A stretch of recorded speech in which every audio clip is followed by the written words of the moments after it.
이곳에 임재하소서. 주님을 기다립니다. 기도의 향기가 하늘에 닿으니 주여 임재하여 주소서. 이곳에 오셔서 이곳에 앉으소서. 이곳에 손을 이는 예배를 받으소서. 주님의 이름만이 오직 주의 이름만 이곳에 있습니다.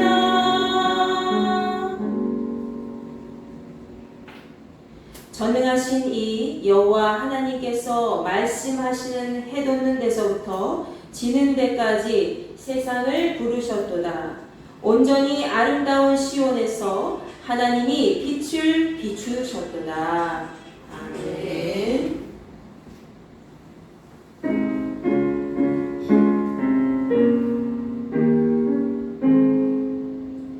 큰 영화로신 주 이곳에 오셔서 이 모인 자들로 주 백성 삼으사 그 중에 항상 계시고 그 중에 항상 계시고 큰 영광 나타내소서.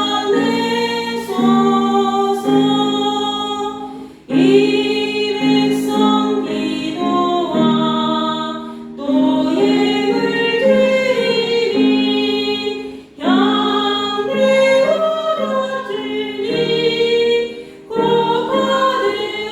받으옵소서. 주 예수 크신 복음을 주 예수 크신 복음을 만 백성 등대하소서. 또 우리 자손들 다 주를 드리고 저 성전 돌같이 기나게 하소서. 주 그 원하신 능력을 주 그 원하신 능력을 늘 끝날까지 주소서. 주 믿는 만민이 참 진리 지키며 예수가 돌같이 주 찬송하다가 저 천국 보좌 앞에서 저 천국 보좌 앞에서 늘 찬송하게 하소서.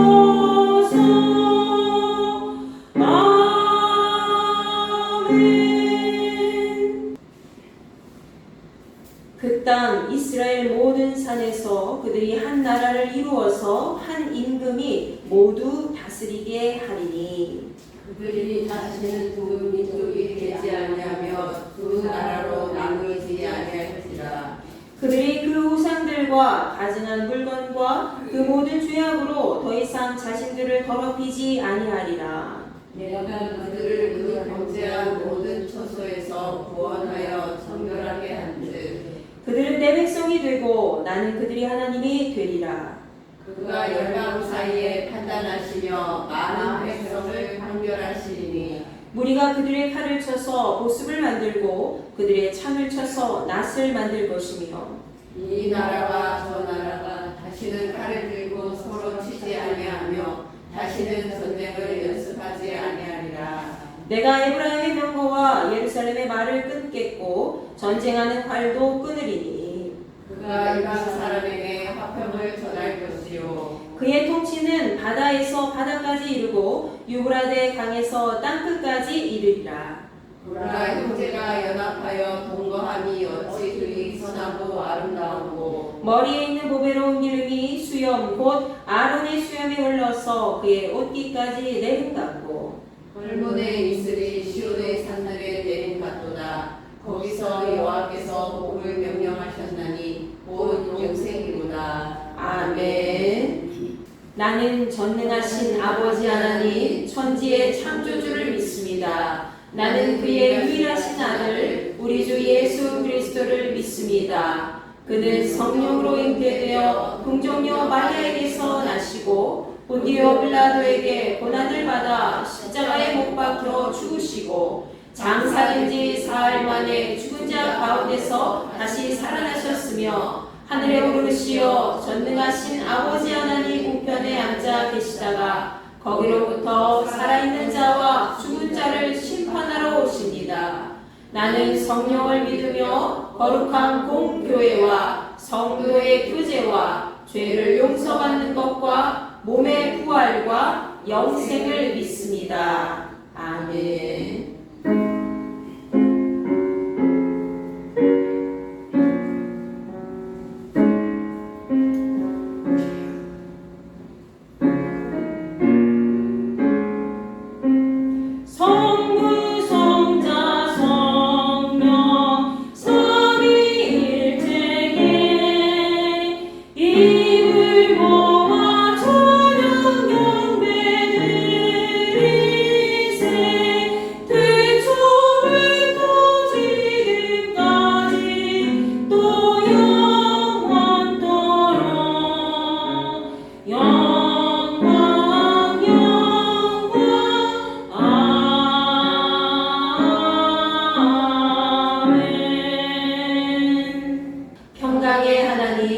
화평의 주님, 긴 밤의 침묵을 가르고 저 멀리서 들려오는 평화의 기척에 우리의 가슴은 다시 조용히 뛰기 시작합니다. 분단과 해방의 80년, 전쟁이 멈춘 지 72년이 흘렀지만 우리는 아직도 진정한 평화의 언약을 기다리며 살아갑니다. 그러나 주님, 그 오랜 시간 속에서도 주님의 자비와 평화는 단 한순간도 멈춘 적이 없음을 믿습니다. 지금 우리가 서 있는 이 자리는 새로운 시작을 품은 하나님의 새벽임을 믿습니다. 하나님, 그동안 우리는 서로를 향해 마음의 문을 닫고 이웃의 고통에 눈을 감으며 살아왔습니다. 우리의 무관심과 냉소함을 용서하여 주옵소서. 우리의 끊어졌던 말이 다시 들려오고 끊겼던 숨결이 다시 살아나게 하옵소서. 침묵과 정막 속에서 희미하게 들려오던 평화의 속삭임이 널리 퍼지기를 소망합니다. 이 땅의 전쟁을 정당화해온 모든 징후와 적개가 더 이상 우리의 미래를 가로막지 못하게 하소서. 우리가 스스로 세운 경계와 조건을 거두고 자유롭게 오가며 서로의 아픔을 나누는 그날을 마음 깊이 꿈꾸게 하소서. 하나님, 이 땅을 고통스럽게 갈라놓았던 전쟁과 분열의 상처 위에 그리스도의 사랑과 용서가 흐르게 하옵소서.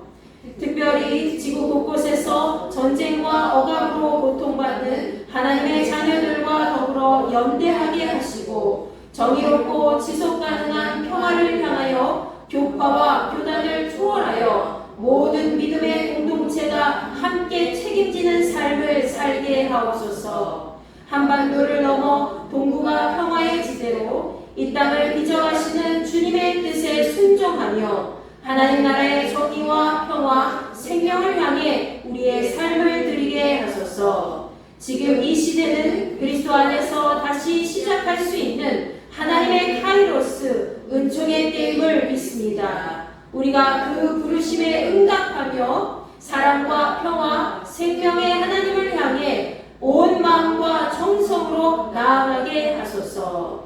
예수 그리스도의 이름으로 기도합니다. 아멘.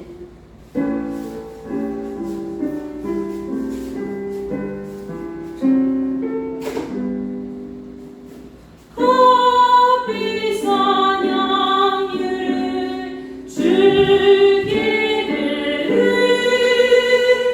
모달라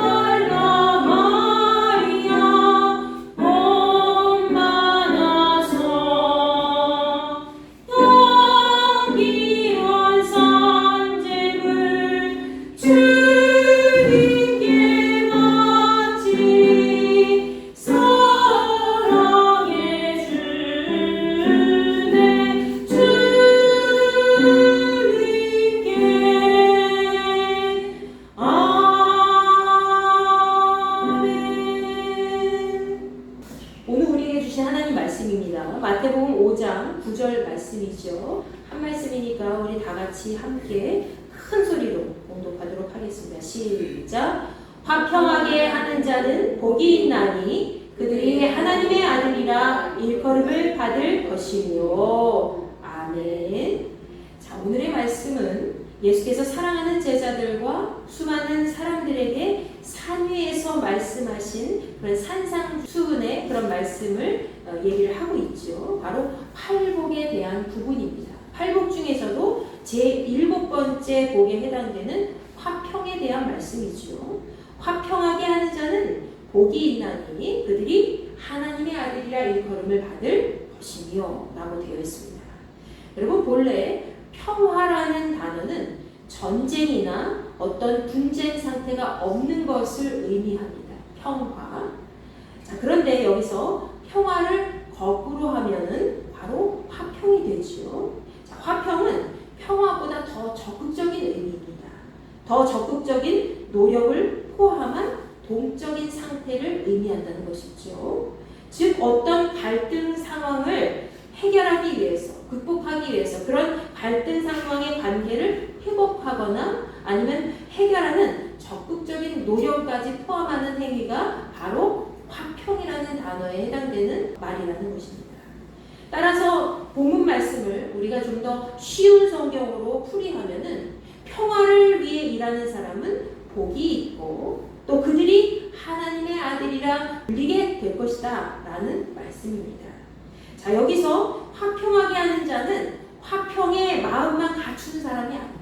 화평하게 화목하게 하나님의 평화를 지키는 자가 되어야 돼 이렇게 마음만 갖추고 있는 사람이 아니라 그보다 더 적극적으로 화평을 위해서 평화를 위해서 일하고 평화를 만들어가는 사람을 우리는 화평하게 하는 사람이다 라고 표현할 수가 있습니다. 즉 화평하게 하는 사람은 평화를 위하는 그런 마음만 품은 것이 아니라 평화를 위해서 내가 적극적으로 할 수 있는 모든 부분까지 행동으로 연결된 사람이라는 것을 말하고 있는 것이죠. 그래서 오늘 본문 말씀을 통해서 우리는 어떻게 해야 하나님의 자녀로서 화평을 이루는 삶을 살아갈 수 있는가에 대해서 함께 살펴보고자 합니다.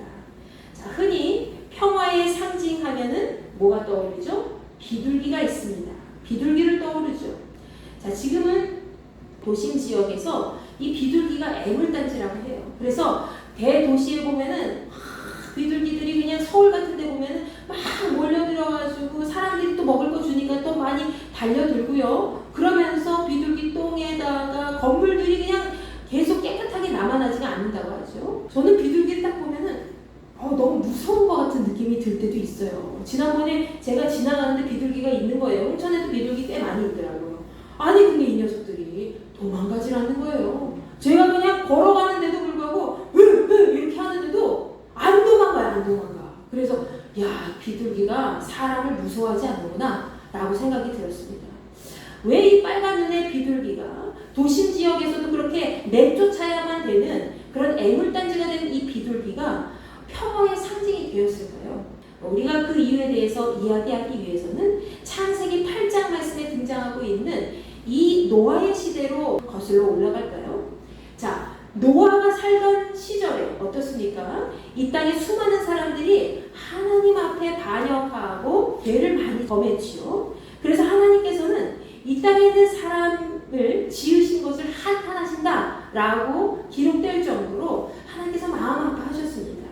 그때 하나님께서는 인간의 죄악이 너무나도 심각해서 세상을 심판하실 수밖에 없었지요. 결국 하나님께서는 이 땅을 물로 심판하셔서 노아의 때에 노아와 그의 가족들과 그리고 각종 동물들을 방주에 다 넣게 하시고 방주를 통해서 그들을 건져주시죠. 그리고 그 외에 있는 모든 동식물과 사람들은 물로 다 쓸어버리십니다. 멸망을 시키신 거죠. 그때 노아가 이제 방주에 타고 있을 때에 노아와 그 가족들은 시간이 어느 정도 흐른 다음에 까마귀와 비둘기를 밖으로 내어보냅니다. 왜? 밖에 있는 상황을 알기 위해서 그런 것이죠. 근데 그 비둘기를 두 번째로 또 하늘에 내보냈을 때에는 비둘기를 통해서 얻은 것이 있었습니다. 바로 무엇이죠? 감람나무 잎사귀, 어린 잎사귀였습니다. 이제는 물이 조금 어느 정도 걷어져서 나무 잎사귀가 보일 정도가 되었다는 것을 상징하지요. 자, 성경 속에서도 알 수 있듯이 우리는 이렇게 비둘기가 평화와 희망을 상징하는 그런 중요한 매개체가 된다는 것을 확인할 수가 있습니다. 또 신약 성경에서는 어떨까요? 여러분 마태복음 3장 16절 말씀과 마가복음 1장 10절 말씀을 통해서 우리가 알 수가 있습니다. 예수께서는 세례 요한에게 세례를 받으셨을 때에 하늘이 열리면서 하나님의 성령이 비둘기같이 내려와서 자기 위에 임하는 것을 보셨다라고 기록되어 있지요. 자, 즉 이것은 성령의 임재를 우리가 가장 쉽게 알 수 있도록 시각적으로 표현해 준 것이라고 할 수가 있습니다. 여기서도 비둘기는 성령의 온유하고 평화로운 이미지를 그대로 드러내주고 있는 것이라고 볼 수가 있지요. 이렇게 우리가 알고 있는 평화의 상징은 성경 곳곳에 잘 드러나고 있습니다. 이 외에도 우리가 갈라디아서 5장 말씀을 통해서 성령의 열매로 화평을 언급하고 있다는 것을 확인할 수가 있습니다. 갈라디아서 5장 22절부터 26절까지의 말씀을 우리 다 같이 한번 읽어볼까요? 시작! 오직 성령의 열매는 사랑과 희락과 화평과 오래 참음과 자비와 양선과 충성과 온유와 절제니 이 같은 것을 금지할 법이 없느니라. 그리스도 예수의 사람들은 육체와 함께 그 정욕과 탐심을 십자가에 못 박았느니라. 만일 우리가 성령으로 살면 또한 성령으로 행할지니 헛된 영광을 구하여 서로 노엽게 하거나 서로 투기하지 말지니라. 아멘. 자, 여기서 화평이라는 것은 보다 적극적으로 평화를 이루는 행동을 취하는 것을 말씀하고 있죠. 즉 우리가 그리스도 예수와 함께 우리의 정욕과 우리의 탐심을 십자가에 못 박았기 때문에 화평을 포함한 성령의 열매로 그의 삶이 어떻게 해야 성령과 함께하는 삶인지 드러난다는 것을 우리가 알 수가 있습니다. 자, 이와 같이 성경 곳곳에서는 이 평화의 상징이나 또 화평에 관련된 단어와 표현들이 상당히 자주 등장을 하고 있습니다. 그러나 이 말을 실제적으로 우리 삶 속에서 잘 사용했다는 내용을 알 수 있는 사람이 성경 속에 등장하죠. 바로 누구죠? 이삭이라는 사람이었습니다. 자, 창세기 26장 말씀을 보면 이삭이 자신이 살고 있는 땅에 흉년이 들어요. 자신이 살고 있는 땅이 흉년이니까 더 이상 농사를 지으면서 그 땅에서 오랫동안 살아갈 수가 없죠. 그래서 블레셋 사람들이 이미 거주하고 있었던 그랄 지역으로 자신의 거처를 옮기게 됩니다. 자, 그런데 이삭은 그곳에서 사랑하는 자기 아내를 누구라고 속이죠?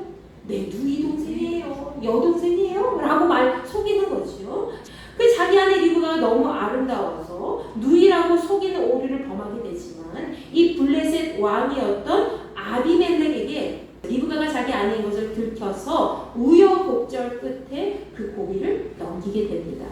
그리고 그는 그곳에서 하나님의 충만한 복과 은혜를 받아서 농사 지은 것마다 그 해에 100배의 결실을 맺게 돼요. 여러분과 저에게도 100배의 결실이 있게 될 줄로 믿습니다. 아멘. 100배의 결실. 하나님의 은혜로, 하나님의 복으로 정말 이 이삭이 농사 지은 것마다 콩농사면 콩농사, 팥농사면 팥농사, 무슨 농사든지 100배의 결실을 맺는 거예요. 그러니까 이 가축도 늘어나고요, 하인도 늘어나고요. 이 이삭이 그 지역에서 가장 으뜸되는 아주 거부가 됩니다. 놀라울 정도로 충만한 하나님의 복을 누리고 재산을 잘 획득한 그런 큰 부자가 되죠. 근데 그가 이렇게 부자로 잘 살면 문제가 하나도 없는데 결국 이렇게 큰 부자가 되자 그 옆에 있는 사람들이 어땠을까요? 시기하고 질투하는 거예요. 이 모든 것을 블레셋 사람들이 지켜볼 수밖에 없었습니다. 그래서 시기하고 질투할 수밖에 없었다는 거죠. 때로는 그 시기심이 너무 지나쳐서 이 블레셋 사람들이 이삭에 붙인 아브라함의 종들이 판 우물까지 막 메꾸게 되는 거죠. 결국 이 블레셋 왕 아비멜렉은 이삭에게 그들을 떠나라고 명령합니다. 너는 강하게 되었으니 이제 우리를 떠나라 라고 얘기를 해요.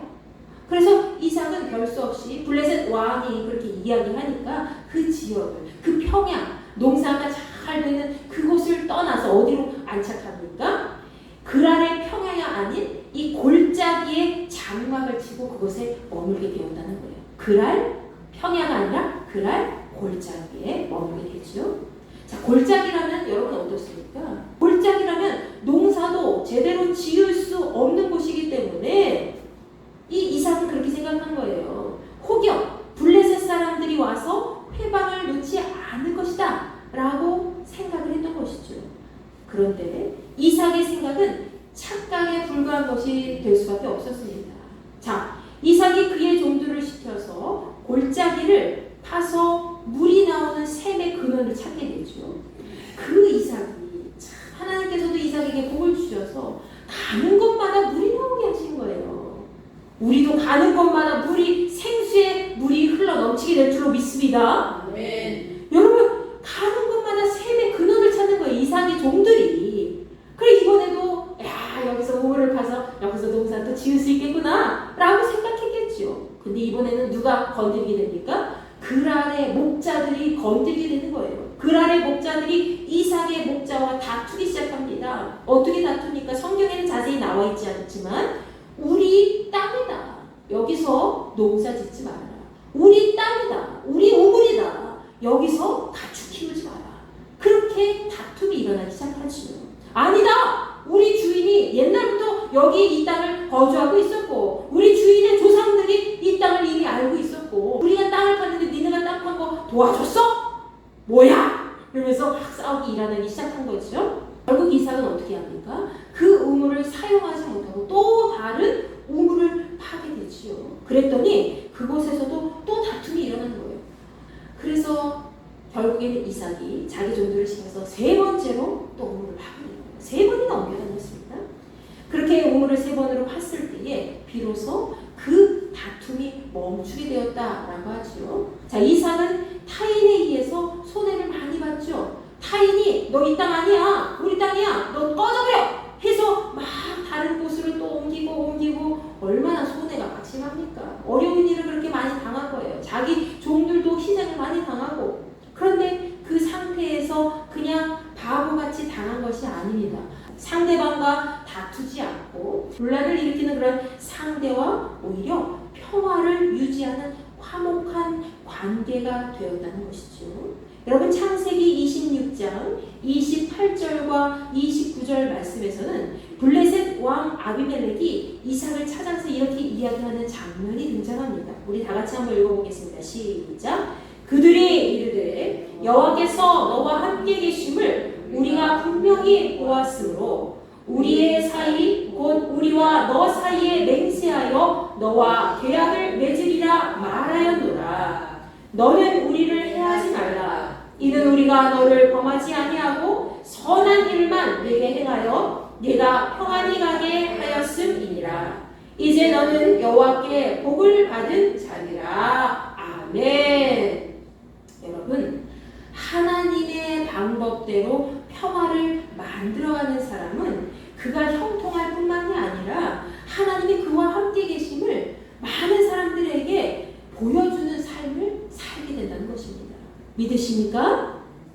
여러분도 이삭과 같은 삶을 통해서 하나님의 방법대로 평화를 만들어가는 삶을 살아가게 된다면 여러분 자신의 삶이 형통할 뿐만이 아니라 여러분의 삶을 통해서 누가 하나님이 살아계심을 알게 되는 거예요. 비그리스도인들이, 하나님을 알지 못하는, 예수 그리스도를 영접하지 못한 그들이 김은자 권사 저 사람 힌돌교회에서 열심히 신앙생활하면서 하나님 열심히 섬겼더니 저렇게 복받고 저렇게 가는 곳마다 정말 살아있다는 것을, 하나님 살아계신다는 것을 지금 증명해주고 있네 하면서 그런 삶을 살게 된다는 것이죠. 저는 여러분과 제가 그런 삶의 주인공이 되기를 바랍니다. 잠언 16장 7절 말씀입니다. 우리 다 같이 한번 읽어볼게요. 시작. 사람의 행위가 여호와를 기쁘시게 하면 그 사람의 원수라도 그와 더불어 화목하게 하시느니라. 아멘. 사람이 그 행위가 하나님을 기쁘시게 하는 행위가 된다면, 하나님의 원수와 같은 그런 적군을 만난다 할지라도 그 적군과도 그 원수와도 화목한 관계가 됐다는 것이죠. 여러분, 이삭이 화평한 삶을 택하였기 때문에 원수와 같은 존재도 그들의 마음에 변화가 생기게 되었고, 이삭이 진짜 하나님의 복을 받은 존귀한 자라는 것을 그들이 깨닫게 되었습니다. 이후에 이삭은 잔치를 베풀게 돼요. 창세기 26장 말씀 나중에 살펴보시면 이삭이 그랄 왕과 그 군대장관과 그 사람들이 함께 찾아와서 화목한 관계를 맺었을 때 그들을 위해서 잔치를 베풀고 그들과 함께 더불어 마시고 먹으면서 화해와 평화의 삶을 이어나가게 됩니다. 여러분, 이삭의 행위는 로마서 12장에 말씀하고 있는 것처럼 아무에게도 악을 악으로 갚지 않고 하나님의 선을 실천해서 모든 사람과 더불어 화목하려 하는 그런 주님의 명령을 지킨 것과 같은 것입니다. 그것이 바로 악에게 지지 않고 선으로 악을 이기는 삶의 방법이라는 거죠. 로마서 12장 17절부터 21절까지의 말씀입니다. 시작! 아무에게도 악을 악으로 갚지 말고 모든 사람 앞에서 선한 일을 도모하라. 할 수 있거든 너희로서는 모든 사람과 더불어 화목하라. 내 사랑하는 자들아, 너희가 친히 원수를 갚지 말고 하나님의 진노하심에 맡기라. 기록되었으되 원수 갚는 것이 내게 있으니 내가 갚으리라고 주께서 말씀하시니라. 네 원수가 줄이거든 먹이고 목마르거든 마시게 하라. 그리함으로 내가 숯불을 그 머리에 쌓아 놓으리라. 악에게 지지 말고 선으로 악을 이기라. 아멘. 여러분, 우리가 원수까지도 하나님의 선으로 대할 때에 주께서는 우리가 원수와도 화목할 수 있는 길을 보여주시고 그 원수 갚는 것을 주께서 대신 갚아주시는 겁니다. 아멘. 내가 애써서 저 사람을 내가 이겨야지. 아유, 저 사람이 나를 괴롭히고 있네. 저희 아주 그냥 우리 교회를 핍박하고 아주 힘들게 하고 있네 하면서 우리 미워할 수 있잖아요. 근데 우리가 싸워도 소용없어. 교회만 더 안 좋은 소문이 날 뿐이야. 어떻게 해야 돼? 우리는 계속 기도해야죠. 하나님, 우리 인도교회를 저렇게 모함하고 나쁜 행동을 하는 그런 사람이 있네요. 어떻게 하면 좋겠습니까? 그러면서 일부러 그 사람 찾아가서 아유, 우리 교회에서 떡을 했는데 좀 드셔보세요. 안 먹어? 좀 드셔보세요. 하면서 그냥 떡 하나라도 터주고, 아유, 하나님, 저의 마음을 열어주셔서 감사합니다. 떡을 받았어요. 오늘은 하나님께서 이 문제를 해결해 주실 줄로 믿고 저는 기도합니다. 했을 때 어떻게 돼요? 나중에는 하나님께서 그의 마음에 임하여 주셔서 하나님의 임재가 그 가정 안에 임하여서 그를 찾아갔을 때, 여러분이 그들을 만났을 때 죽일 듯이 싸울 것 같은 그런 미움 속에서도 그 미움이 어느 순간 싹 사라지고 뭘로 채워져요? 예수 그리스도의 사랑으로 탁 채워져서 서로 만나면 기쁜 거예요. 서로 만나면 즐거운 거예요. 서로 만나면 행복이 넘치는 거예요. 저 사람, 아우, 저 사람 너무 싫어 하는 그런 순간 속에서도 아우, 우리 교회를 미워했지, 이렇게 했지, 아이고, 내가 하는 일마다 이렇게 방해를 걸었지 할 수도 있지만, 그럼에도 불구하고 그런 마음이 싹 사라지고 어떻게 되는 거예요?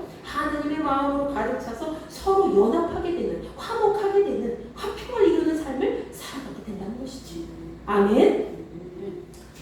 여러분, 그것이 바로 우리가 원수를 이기고 하나님의 선을 이루는 화평의 삶을 살아가는 방법입니다. 오늘 본문 말씀에서 예수께서는 화평하게 하는 자는 복이 있으며 또 그들이 하나님의 아들이라 일컬음을 받으리라고 말씀하셨죠. 주께서 말씀하신 것은 주님이 이미 우리를 위해서 우리가 하나님과 화평을 이루도록 하시기 위해서 스스로 육체를 허무신 존재가 되셨기 때문입니다. 에베소서 2장 14절부터 18절까지의 말씀이죠. 그는 우리의 화평이신지라 둘로 하나를 만드사 원수된 것 곧 중간에 막힌 담을 자기 육체로 허시고 법조문으로 된 계명의 율법을 폐하셨으니 이는 이 둘로 자기 안에서 한 세 사람을 지어 화평하게 하시고 또 십자가로 이 둘을 한 몸으로 하나님과 화목하게 하려 하심이라. 원수된 것을 십자가로 소멸하시고 또 오셔서 먼데 있는 너희에게 평안을 전하시고 가까운 데 있는 자들에게 평안을 전하셨으니 이는 그로 말미암아 우리 둘이 한 성령 안에서 아버지께 나아감을 얻게 하려 하시니라. 아멘. 여러분, 예수께서는 우리가 하나님 아버지께 나아가도록 하시기 위해서 우리가 하나님과 다시 태초의 화평을 이루는 삶을 살도록 하시기 위해서 십자가로 그분의 몸을 쪼개시고 희생제물이 되신 겁니다. 믿으십니까? 우리가 하나님께 나아가는 길, 이 땅에서 하나님의 나라를 이루며 사는 길은 바로 하나님의 평화를 이루며 사는 삶이라는 것을 직접 몸소 보여주신 것이라는 거죠. 여러분, 하나님의 평화는 거저오지 않습니다. 그냥 가만히 있는다고 주어지는 것이 아닙니다. 내가 좀 손해를 보고 나에게 좀 어려움이 생기더라도 예수께서 우리에게 하신 일을 생각하면서 하나님의 말씀을 끝까지 붙잡고 견디면서 화평을 이루고자 할 때, 그때 비로소 하나님의 평강과 그분의 나라는 임하게 되는 것입니다. 골로새서 3장 15절 말씀이 있죠. 이 말씀에서도 사도 바울은 우리에게 그리스도의 평강이 우리 마음을 추정하게 하라고 말씀하고 있습니다. 우리 다 같이 이 말씀을 큰 소리로 읽어보겠습니다. 시작. 그리스도의 평강이 너희 마음을 추정하게 하라. 너희는 평강을 위하여 한 몸으로 부르심을 받았나니 너희는 또한 감사하는 자가 되라. 아멘. 여러분, 이 말씀을 현대인의 쉬운 성경으로 바꾸면 이와 같습니다. 제가 읽어드릴게요. 그리스도께 받은 평화로 여러분 마음을 다스리십시오. 그리스도께 받은 평화로 여러분의 마음을 다스리십시오. 여러분은 평화를 위해 부름을 받아 한 몸이 된 것입니다. 항상 감사하는 생활을 하십시오. 아멘. 여러분, 우리는 하나님의 평화를 위해서 부르심을 받은 존재인 줄 믿으시기 바랍니다. 아멘. 그렇기 때문에 우리가 하나님의 평화를 위해서 부르심을 받았기 때문에 그리스도 예수께 받은 그 평화로 우리의 마음을 잘 다스릴 수 있는 삶을 살아가야 된다는 것이죠. 그것이 바로 이 땅에서 하나님의 화평을 드러내는 삶이 되는 것입니다. 그리고 그러한 삶을 통해서 아직도 주 앞에 돌아오지 못한 비그리스도인들이 하나님 나라에 임하는 백성이 될 수 있습니다. 여러분, 통일부가 집계한 2024년 북한 이탈 주민 입국 인원 현황 조사에 따르면 작년에 입국한 탈북민들은 총 236명이 된다고 합니다. 꽤 많이 있죠? 236명. 이는 재작년인 2023년 통계와 비교하면은 20% 증가한 셈이라고 합니다. 자, 이 중에서 작년에 휴전선을 직접 넘어서 국내로 유입한 사례는 총 3건이 있죠. 그 외에 다른 부분은 제3제국에 체류하다가 여러 나라를 거쳐서 입국한 형태를 보여주고 있습니다. 현재 이 탈북한 사람들을 위한 감리교회의 교회는 총 몇 개가 될까요? 7개가 된다고 해요. 그리고 이 외에 탈북민들을 위해서 선교하는 교회와 기관이 있는데 모두 10군데나 된다고 보고되고 있습니다. 탈북민들을 위한 교회와 기관에서는 그들의 신앙 정체성을 확고하게 하고 그들을 통해서 하나의 믿음의 공동체가 계속 생겨날 수 있도록 인도한다고 합니다. 자, 우리는 북한 선교를 위해서 북한 땅에 들어가서 직접 선교를 할 수는 없습니다. 한계가 있지만 목숨을 걸고 북한 선교에 앞장선 선교사들이 계십니다. 그 선교사님들을 위해서, 그리고 탈북한 그런 믿음의 세대를 위해서 우리가 할 수 있는 일들이 있죠. 그들을 위해서 함께 기도하고, 또 물질이 작은 물질이지만 우리가 함께 후원하고, 그리고 맞춤형 프로그램이 또 각 교회와 기관이 있을 텐데 북한 선교를 하는 그런 기관이나 교회에 찾아가서 그들과 함께 프로그램을 진행하고, 또 봉사활동을 통해서 그들이 정서적으로 안정감을 느낄 수 있도록 하고, 또 그들이 우리 한국 땅에, 이 대한민국에 계속 잘 적응해 갈 수 있도록 옆에서 같이 도와주는 것, 그것도 하나의 큰 방법이라고 할 수 있다는 것이죠. 여러분, 우리나라에서 이렇게 탈북민들을 돕기 위한 선교 기관과 교회가 계속 늘어나고 있다는 사실은 참으로 감사한 일이 아닐 수가 없습니다. 이렇게 이 탈북민들을 위해서 함께하는 자들이 있다는 것은 그만큼 탈북민들의 수요가 계속 늘어나고 있다는 것이죠. 특히 MZ세대, 20, 30대 청년들이 북한을 많이 탈출한다고 해요. 왜 그럴까요? 그들의 마음속에 자꾸 뭔가 꿈틀거리는 거예요. 여러분, 그들에게 있어서 무엇이 그토록 죽음까지 각오하게 만들 정도였습니까? 그것은 다름 아닌 자유와 평화였습니다. 자유와 평화의 마음이 계속 마음속에서 들끓고 있기 때문에 우리나라에 오지 않고는 견딜 수가 없는 거예요. 여기서는, 이 땅에서는 어렸을 때부터 어떻게 해요? 북한에서는 어떻게 합니까? 어릴 때부터 세대 교육을 받잖아요. 전쟁 준비를 하게 하고, 그러면서 그들에게는 개인의 자유도 없고요. 그리고 평화는 찾을 수가 없습니다. 오직 위대한 인민주의 공화국만 있을 뿐이죠. 그래서 김정은을 찬양하고 말이죠. 김일성의 사상을 주입시키고 말이죠. 이러한 삶 속에서 깨어있는 자들은 어떻게 합니까? 목숨을 끊을 각오를 하고 넘어오는 거예요. 여러분, 이렇게 해마다 증가하고 있는 이 탈북민들을 위해서 우리가 할 수 있는 것은 그렇게 대단한 것이 아닙니다. 우리 주변에서 탈북민들을 좀 만났을 때에 그들을 우리와 같은 형제, 자매로 대하는 것부터 우리는 시작할 수 있다는 것이죠. 아무런 거리낌 없이 그들을 향해서 평화의 손길을 먼저 내밀어 줄 때 그들 역시 우리와 함께 하나님의 주신 마음을 함께 나눌 수 있을 겁니다. 그것이 바로 한 나라의 민족이었던 우리가 평화의 손을 맞잡은 한 민족이라는 사실을 증명하는 것이라는 거죠. 여러분, 비록 수십 년간 다른 사상 속에 살아왔지만 분명한 것은 무엇입니까? 그들은 우리와 한 핏줄이라는 겁니다. 야곱과 에서가 서로 다른 배에서 태어났어요? 같은 배에서 태어났어요. 야곱과 에서가 쌍둥이로 한 배에서 태어났습니다. 서로 자라면서 다른 사상이 되지만 하나님께서는 야곱의 족속도 에서의 족속도 하나님의 한 자녀로서 품으셨다는 것이죠. 우리는 하나님 아버지의 자녀로 함께 이 땅에 존재하고 있는 것입니다.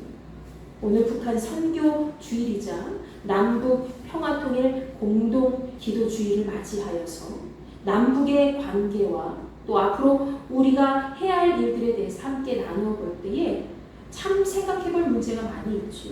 바로 우리는 모두 하나님 안에서 하나라는 것입니다. 이삭과 같이 원수와 같은 그런 블레셋 사람들과도 하나님의 평화를 이루는, 하나님의 화평을 이루는 삶을 통하여서 하나님의 복을 흘려보내고 하나님의 자녀라는 것을 증명한 것처럼 우리도 그러한 삶을 살아가야 될 줄 믿습니다. 이삭이 적에게까지 그렇게 행동한 것이지만 하물며 우리는 뭐예요? 한 민족이라는 거예요. 한 형제 자매 아닙니까? 앞으로 북한 선교를 위해서 우리가 해야 할 일은 더 많이 있을 겁니다.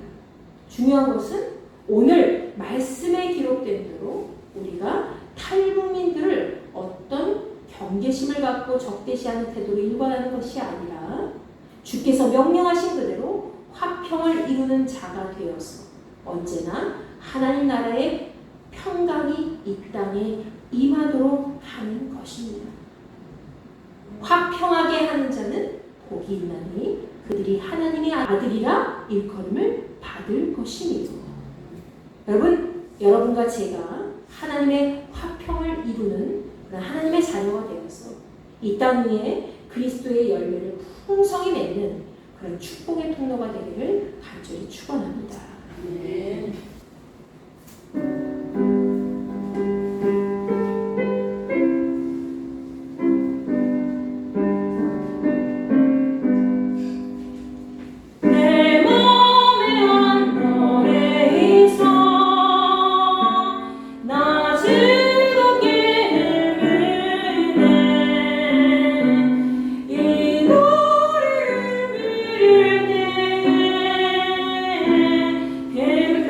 평화이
우리 이 시간 기도합니다.